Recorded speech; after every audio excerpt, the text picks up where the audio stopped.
Alright, a time for a red Kayn game. This will be a beginner's guide to red Kayn. I'll explain everything in as much detail as I can here. They're playing against a Morgana, which, I mean, is not necessarily a great matchup for me. Because obviously squishy and playing red Kayn more of a bruisery type of angle. Interesting. Pretty spicy. It's the first blood to the support. They will definitely not be sticking around. This gank also wasn't there. I mean, they're gonna back off. I'm pretty sure Darius just did some stuff here as well. Looking pretty spicy. Blitz is over here. I could respect it a little and just simply start on Raptors instead of starting on like red buff. Just wanted to go for like a more defaulty type start, but fine. Defaulty start. Like, I mean, obviously starting Raptors on Kayn is fine in general.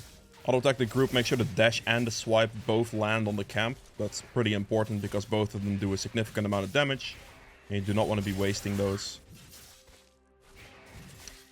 Either of those damage instances. Okay, red's still here, we're fine. Take the E, a bit of mobility here.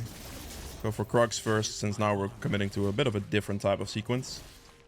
If we're starting Raptors, go for like an ideal level 4 clear setup, pretty much. Might the big Krug over there. Go for the red. Yeah. Things to remember when clearing with Kayn, it's pretty good to like dash into a wall. If you can stand close enough to a wall for the dash animation to cancel, that's pretty good. But you always want to make sure, even if you do that, that you always stand inside of the camp, like right there. That's what I did it. It stood inside of the camp, so the dash part also still hits the red buff, because you need to hit both instances of damage for it to be good. Because if you miss the dash part and only hit the swipe part, it's going to cost you a tremendous amount of clear speed, and that's pretty bad. Take everything ability-wise here.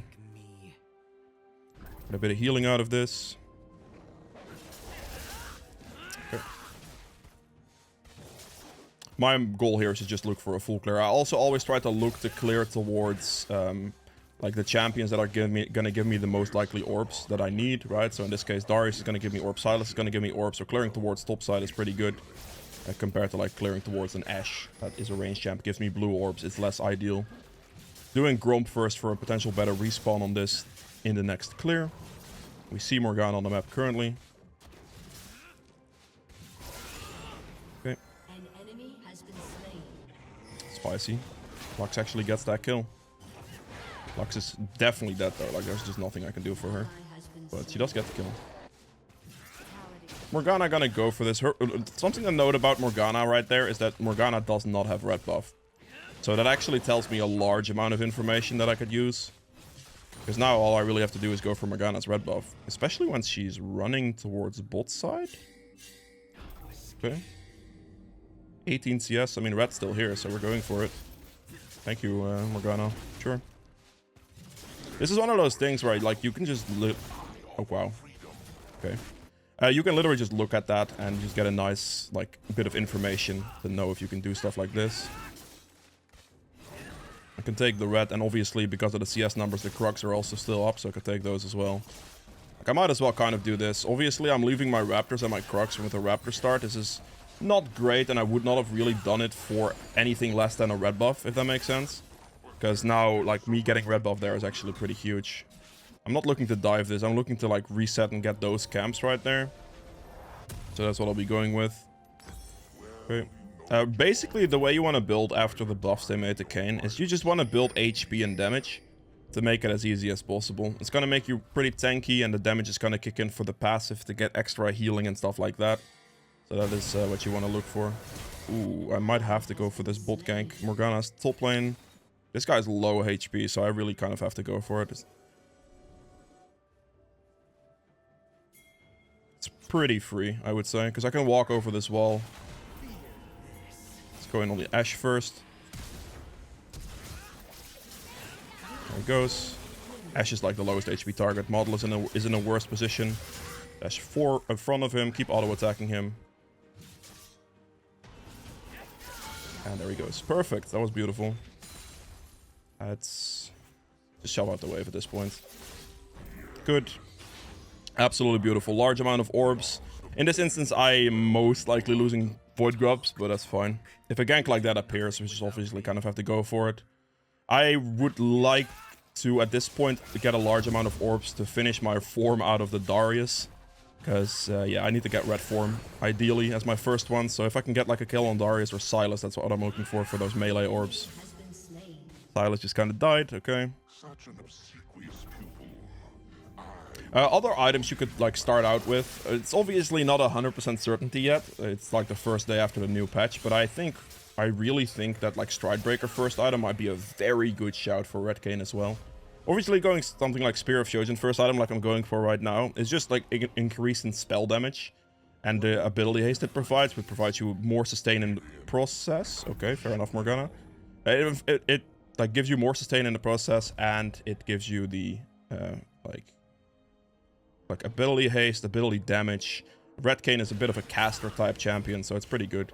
Gonna hit that to group them together closely, and then right here we just go into it. Try to avoid, like, stepping into this thing here to get seen. Okay. Mordekaiser is around, so it should be pretty quick here. Gonna hold my smite for the last one. That's out of the way. That's not nice, Mordekaiser. Damn it. I mean, okay. Focus to Sylas. Pulling him towards you is pretty stupid. But, yeah, whatever. The reason that's not nice is because he should not ult the Darius like that. If he doesn't ult Darius there, I actually get to fight Darius outright with him, which is a 2-on-1. But because he insta-isolated when the Sylas and the Morgana weren't close yet, it's actually unfavorable for him to ult in that manner. Because then Darius gets to just 1v1 the Mordekaiser, which is obviously not in Darius' favor, don't get me wrong. But it's not a 2v1 anymore, so, you know, Darius gets to stack up his bleed passive and potentially gets to execute Mordekaiser still. So, yeah, he needs to not make it a 1v1 the way he did when I'm actually right there. If he's, like, in a 3v1 situation, he needs to insta-1v1 that's in a situation, but yeah, in this case, he doesn't. Right here, I made sure to walk towards, like, just about behind the turret and then form switch there so you can get onto the map quicker. And, yeah. Now, playing Red Kayn, you want to put 3 points in Q and then max your W first. Just a kind of a Red Kayn thing value-wise. You could still max your Q first if you'd like, but, you know, as you can see, the base damage goes up slightly. However, the main aspect of damage that comes from this is just going to be the max HP base damage that Red Kayn gets. So it's not particularly worth it, really. To put more points in Q. Like, initially you want to put points in Q for added clear speed, because that is very valuable. Okay, Nautilus walks up. This should be fine. Wait for the knock-up for Blitz to land first, and then we'll use my knock-up after that to CC chain him. Maybe Blitz still has hook-up here, which he does, but he missed. That's fine. I do a lot of damage to those minions right there. Let's go Dragon, ideally. I want to shove out the wave and just go Drake. Just make sure to get the objective. Use that to knock up the Dragon, and then Q for damage. Q does good damage, you could see. But it's also, like, the max HP damage of this is the core concept of this, and that's why, like, putting more points into it is not that favorable. You have Spear of Shojin especially, you're gonna have a tremendous amount of ability haste just by itself. So you're also, like, not really doing it for ability haste anymore at that point. Oh, team is going for that. I mean, I'm already out at this point, so... For me right now, the rest of my camps are up. We pretty much know as well that Morgana's topside should be there too, I think. She doesn't have red buff, and I took her red earlier, so this red buff has to be up. And for that reason, we are gonna skip past all 3 of these topside camps. And figure the fact that none of the topside camps are cleared, because Morgana doesn't have red buff right now. And we're just gonna take the entire topside away from the guy.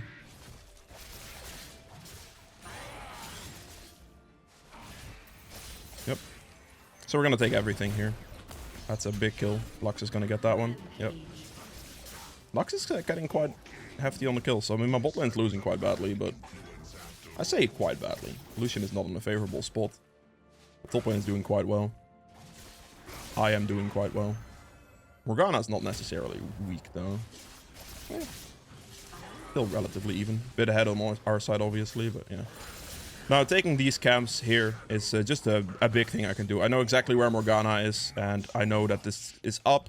If I go for my own topside camps first, that'd be pretty troll. Interesting. Just instantly ult when I can, please. Need to wait on my cooldowns. Oh, that's brutal. That binding is gonna instantly kill me. Yeah, okay. I could not ult in time to avoid the CC from it. I did not use it in time, so that kind of sucks for me. It's gonna be an angle where this guy gets the void grubs. He's not even going for it. I need to get actually steel caps. I have plenty of tenacity. I already have like tenacity here, tenacity in the other rune as well. I'm fine. I can build Starax later too for extra tenacity because it's also a damage HP item. I do not like this right now because this Mordekaiser is straight up trolling the void grubs away right now. I mean, obviously I died. She took my blue instead. Does she not have void grubs right now? We lost one for no reason. A tad bit unfortunate. We're gonna go for Darius first. This is where he'd have to ult the guy. He doesn't have it. Okay, doesn't matter. I put an extra point in Q out of reflex. God damn it. Should have been a point in W. Okay, I mean, we still got it, so it's fine. But yeah, they should not have lost the first one in the first place. I think Mordekaiser should have been able to stop that very, very easily. But obviously, me dying to the 2v1 here was like the big problem initially. So it's mostly my fault. My entire jungle is up, so we're just gonna clear.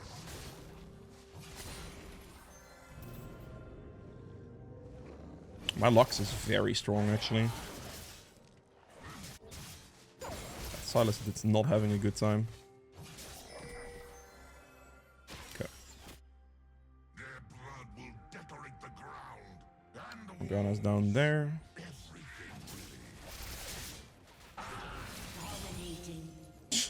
Huh.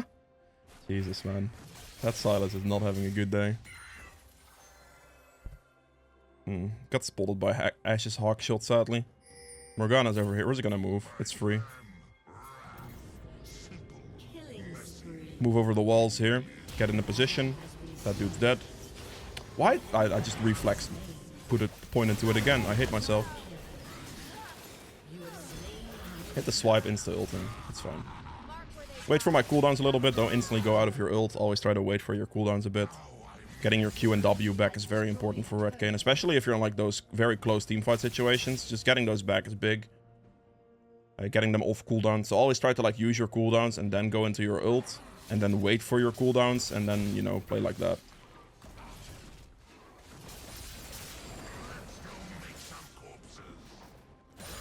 Okay.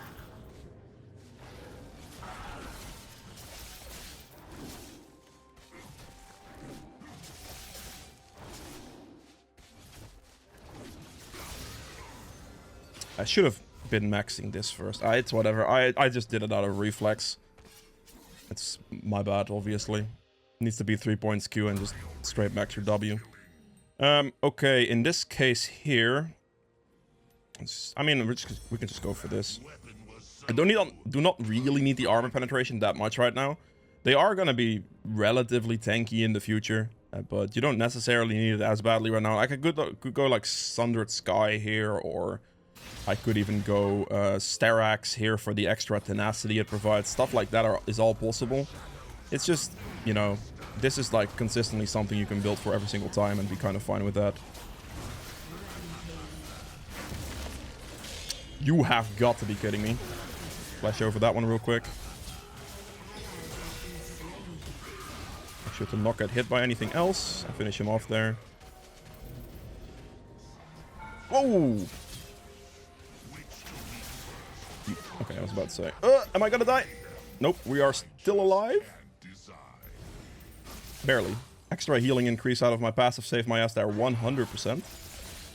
Kayn buffs OP. Let's go.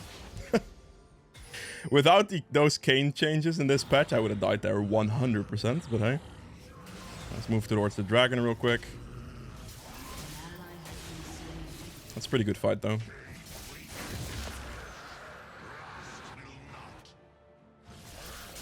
Sweep this real quick. I'll respect this Nautilus. And his entire team can be behind him. So I'm just gonna walk away. It's all good. Going for that's probably not particularly smart. Their entire team can be behind that. We just won the other fight. So resetting first, spending the money is gonna be good. Because Mordekaiser is pretty rich right now, I know this. He needs to spend his money instead of overstay. He probably has about 2,000, I would imagine.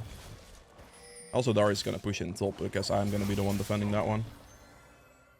My ult's back up soon, so I can probably fight him. Need to be like in the jungle a little bit here as well, because I'm running out of mana somewhat. I mean, I'm still half mana, but in the jungle I have higher mana regeneration. So if I wait like right here for more mana regeneration, I could potentially fight the Darius who walks up to this. If I don't, then I might not be able to do it. He did not walk up to it, he walked away. I was just checking if he maybe walks past this side or not, but he did not do that, so. Go for the Rift Herald here. Oh, there's the Morgana. Hit the knock up. Ult. There, we have a massive collapse here, so I'm instantly ulting. To make sure that I do not get collapsed on by a lot of damage. If you have an instance, if a situation where you're gonna be in a colossal numbers disadvantage and your team is gonna show up soon, instantly ult. Because in those situations, you can simply just ult to stall. And ulting to stall is gonna provide a tremendous amount of value there. Okay, move up towards the Darius here. Oh god. Okay, Lux hit the CC, so we hit the CC lock with the W on the CC. Keep auto-attacking him. Not bad. Solid. Alright, one of these side turrets is a beautiful thing to herald, so that's exactly what we're gonna do. No, don't go that way. Don't go that way, you damn it. Rift Herald. Absolute rat. He did pull him in, but I mean, I hit it, so it's fine. I get the assist. Let's put this thing into the turret. Hopefully. Nope. Ooh, that even puts me in a bad spot there. Interesting.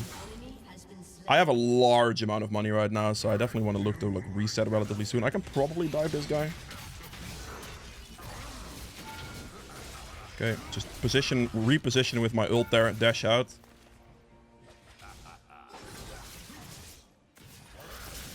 I can just sustain here a bit. Hit the damage there, hit him with a knock up, perfect. Alright. I have a tremendous amount of gold right now. I need to not disrespect this position too much. I have like 4,000 gold. I'm not as far ahead as I look because I have not spent my money yet. Like, I'm actually pretty even currently in the Morgana situation. Yeah, this is good. I'll just pick up the Sterax with that. Like, as you can see, pretty much what I'm building with this, because of the way they made the passive scale with like more HP scaling, right? Every 100 HP is like 0.5% extra healing or something like that, I believe it was. But I'm just building damage and health. Just damage and health. Like, you can build like this and you're gonna have a tremendous amount of sustain with this, and while also becoming quite tanky in the process, which is very, very good. This is also why like Stride Breaker can be very good, right? Because if you go Stride Breaker first item, the Tiamat effect of it can give you really good clear speed. Plus, the Stride Breaker is going to give you the slowing effect out of it, which means hitting your W should be very, very easy as well. So you can do like something like potentially Stride Breaker into Shojin or Stride Breaker into Cleaver, which looks very interesting for a build scenario, I will have to say.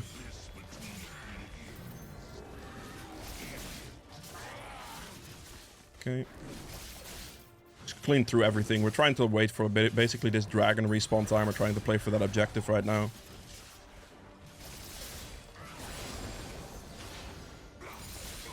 Okay. Alright, Scuttle should be here, I think. Go for that too. I should be easily able to 1v5 a fight now. He's gonna probably Mordekaiser ult me. Oh, there it is. Not a problem.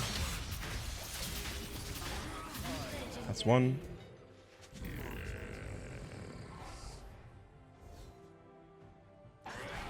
Have to knock up on him. Okay. This one seems pretty done. Taking blue is a good objective to have as well right here. Dragon, obviously, but let's go take the blue into the dragon right now.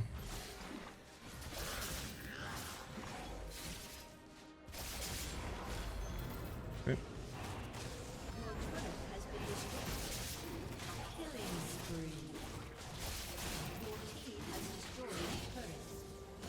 Darius is pushing top here. I guess I could just reset after this. Go top. Because, I mean, Team kind of has the push covered anyway. Don't really want to give Darius too much. So I'll just take the reset now as well and go top lane. Okay, Sundered Sky. Still going with the same trend pretty much. Building damage and HP. Like, all of these items are very, very solid. And like as a final thing here, you can just get double resistances. Like, if you want to make it easy into a specific enemy team. Or you could get like Spirit Visage. It's a big one as well. Because generally speaking, your steel caps are a good enough armor item to be able to hold you over against most AD champions in the game. They're just very strong boots. So I can do, like, for a general purpose build, I can just go steel caps and then Spirit Visage for magic resist, but then also get the healing healing increase out of it. And that healing increase obviously scales with the HP build and everything like that. So I'm gonna get colossal healing out of Spirit Visage, which is what I could do kind of like there. So like a general build, I would just go for like all of these HP-based damage items, Sundered Sky, Cleaver, Starax, you know, all of those, and then just build Spirit Visage. Oh. And then with Spirit Visage, you're essentially gonna be like very tanky because you have both armor and magic resist built already. And after that, oh yeah, that's really annoying, Blitzcrank. After that, you will easily survive, get the healing sustain increase, you're chilling. Not gonna ult this because I don't have to, it's a waste of my ult. I'm just gonna go into this play. Oh, killed my dash. Unfortunate. Mordekaiser ult used. That dude's dead for sure. Yep. Okay.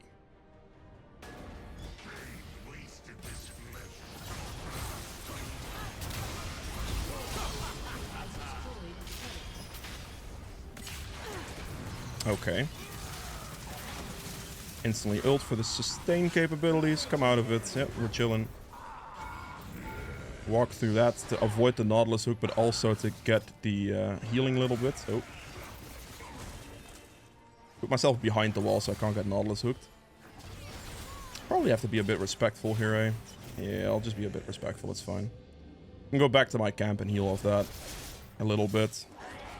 In the jungle, I also have more mana sustain. But yeah, I can sustain myself quite nicely here. I do not have ult, so don't particularly want to look for a fight. Looks like Lux may have disconnected. It's a big shutdown for the enemy team, unfortunately. Okay. Who got that, actually? Ashe took it. Okay, it's fine. See if he can maybe lands the hook here. That could be nice.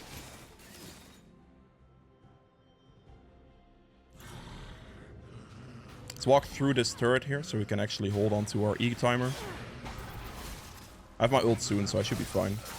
Okay, I was about to get hit by a lot of abilities there, so we simply just do that. W, knock him up in the middle of the fight. Q again. Get good drain tank sustain. Q again. Perfect. And then after this, we're going to chase. We are still in combat, so we have to Q, otherwise we might lose the E and get a bad position. Did I get that one? I did get that one. Okay. Use my E for a tiny bit of movement speed there, so I can move slightly faster out of the turret. And there we go. Perfect. And he ults the guy. Fair enough. There you go. I mean, I got an instance into a fight there, right? And I just instantly made sure to ult when I was about to get hit with most of the BS from the enemy team. They had a good flank on me. I just stalled time with my ult. Out of the ult, I dash, get a good W knock up into a Q. And it looks pretty good. I currently am very much out of mana, so yeah, I'm just gonna end the game here. Last items here would have been Sundered Sky, and then in this game I probably would have just gone for the Jug Show for double resistances and be fine. In a fight, I can also go Spirit Visage. It's gonna be between those two. I think Spirit Visage may have actually been the item I went for. Bit of a toss-up there, to be honest. Probably would have gone Spirit Visage for the healing, just to see it. But yeah, that's it for Red Kayn. I hope you guys have enjoyed this one. If you did, make sure to hit the like button below. Helps me out quite a bit. And I will see you guys in the endgame stats. Alright, so for the endgame stats here, I ended up doing 30.6k damage, which is the most here. Not too bad. A very solid amount. True damage at 1450. Objective damage at 41.6k. Healing done at 24.1. That's a very nice amount of healing. There were not the most team fights here, obviously. Like, obviously, that last team was a relatively big one where you got to see the team fight mechanics for Kayn, really. Because it perfectly reflected how you would play team fights. Like, when you get collapsed on, you just ult. dash out to a good position, try to get a nice W on as many people as possible into a queue, and you're looking pretty good. But yeah, healing done, 24.1k is very solid. We have damage taken at 32k here as well. Self-mitigate another 32k there too. Gold earned at 15.3. For the runes, Conqueror healed me for 586, which is not the most, but the adaptive damage is obviously a massive factor. I also may have been quite high on HP in total, based on just my passive healing now. So, I mean, not losing too much HP, like healing from ult, etc. Obviously, you can't overheal because I don't have overheal. You can run overheal, but I do like Triumph quite a lot on Red Kayn. Overheal is not a bad one to go for whatsoever. You have a lot of sustain. If you can use the overheal shield correctly, it's going to be a lot of value. But I do like the missing HP regeneration a lot on like dive bruisers when it comes to fights. So, you know, kind of a trade-off what you want to go for. Triumph or overheal, both are fine, good, I mean, up to you. Tenacity CC reduction, we have Last Stand for the more damage in those closer fights. Didn't get like a whole lot of damage out of it in this game, but it's a very good one to go for because it ups your damage a lot, which at the same time increases your healing in those big team fights, closer fights, whatever, however you want to look at it. So the extra damage here is very good. You can go coup de grace, which is like always consistent, I suppose. It's probably gonna would have done more damage in this game than Last Stand did. But Last Stand will win those close fights for you, and especially that's good if you're going to like 1v3 situations in team fights with this champion, which is kind of what Red Kayn wants to do, so, you know. Conditioning for some extra resistances, and I like to pick up Revitalize for the bonus healing. You can also go Cosmic Insight with Magical Footwear, for example, like, or potentially if you're going to go for a setup with a bit like more active item-based stuff, especially if you're going down the route of Stride Breaker, like if you're going to go like Stride Breaker Sundered Sky, for example, as a build setup, then going Ingenious Hunter can be incredibly valuable as well. Over like anything else, you can go like Ingenious Hunter with Eyeball Collection or Sudden Impact or something like that to have that for you, and then the active item cooldown for that can be very, very good. But yeah, last two items in this build, I would have gone for Sundered Sky and probably Spirit Visage, maybe Jug Show. But it's about like the same idea pretty much. But with that being said, I hope you guys have enjoyed this video. If you did, make sure to like button below. I upload daily, so be sure to subscribe, and I'll see you guys tomorrow with another video. Bye.